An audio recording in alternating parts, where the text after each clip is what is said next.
And so it was through friends and family that I learned about the opportunity. And I started off, like everybody else, as a low-level security guard, minimum wage. I worked my way up through the company over time, and eventually was assigned to executive protection and threat assessment, risk management. And just to tell you a little bit about that, what my official duties was to secure personnel, data, and property of VIPs that our company is hired to protect. So there's a whole lot of training that goes into that, and I became a security specialist for SIS, specializing in executive protection, also risk and threat assessment to our clients. Our clients are the companies or the individuals that we contract out with and provide services for. And it was in that context that I became aware of what I describe as a social engineering program and a research and development program that was being carried out by SIS and our clients in Seattle, the Amazon Corporation. And it was through moving up within the SIS hierarchy and working with more and more people as I was assigned to more and more assignments, I became aware of the existence of this program. And then little by little over time, I became aware of the extent of it. And it wasn't long before I realized how horribly out of control it was, how downright evil it was. Once I began to realize that SIS was experimenting on its own employees, my fellow security specialists, I was outraged. I later learned that my company was involved in a larger social engineering program that encompassed the entire city of Seattle.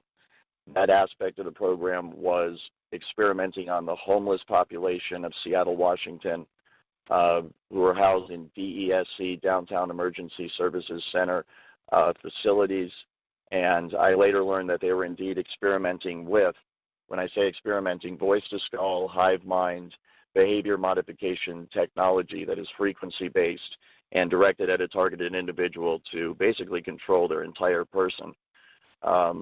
And it was by moving up even more that I realized that this experimentation was going on against the general population of Seattle.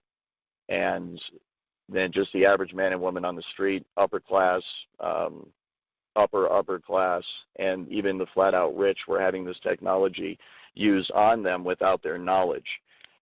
As more and more information and details of the program were made known to me, I became more and more outraged by it. And I spent a long time, because I had many friends within the security company. A lot of these people are great people. They're very good people. Not everybody involved in SIS is directly involved in experimenting on people. They're not all directly involved in gang stalking. I never was. I never partook in that. But I did partake in training that deals with tactics and protocols that are used normally for surveillance and counter-surveillance. But within that is all of the information and the know-how that you need to be able to gang stalk, and that is in fact what they are doing. And so over time I became outraged, and I tried to play my cards right, wait for the right moment. And when I really just couldn't tolerate it anymore, when I found out just how out of control it was, I decided to object to my superiors in person. But within SIS specifically, what happens is they are experimenting on their own employees. So it's a long story. I'll try to get through it quick. But basically, people are selected from all over the country. We're talking other cities all over America. They are selected for many different reasons. Often it is because they are isolated. They don't have a lot of money, friends, or family. And they also tend to be people that are highly, highly intelligent. The aspects of this technology that they're interested in improving upon have to do with cognitive processes, processing information, and as a result, they want highly intelligent people to be targets of this program. They also tend to target people who are into what I would call alternative research, commonly called maybe conspiracy theories, people that disagree with the government, people that are into researching things like 9/11. Also, they are interested in people that are interested in technology. I have found a high percentage of targeted individuals to be people who either are interested in or have information on highly advanced technologies, usually having to do with directed energy weapons and frequency weapons, the exact kind of weapons that we're talking about here that are used in voice-to-skull and behavior modification, the works. There's many other aspects to the technology. But once these people are selected, they will have the entire gang stalking / voice-to-skull program run against them. This is detailed in my article. But they will be organized stalked. They will have career sabotage programs run against them to ruin their job. They will have character assassinations campaigns run against them in their neighborhood. They'll be isolated from family and friends as those individuals are turned against them. And they will be isolated slowly over time using the technology itself, as many of the people freak out understandably when they at first don't know what it is.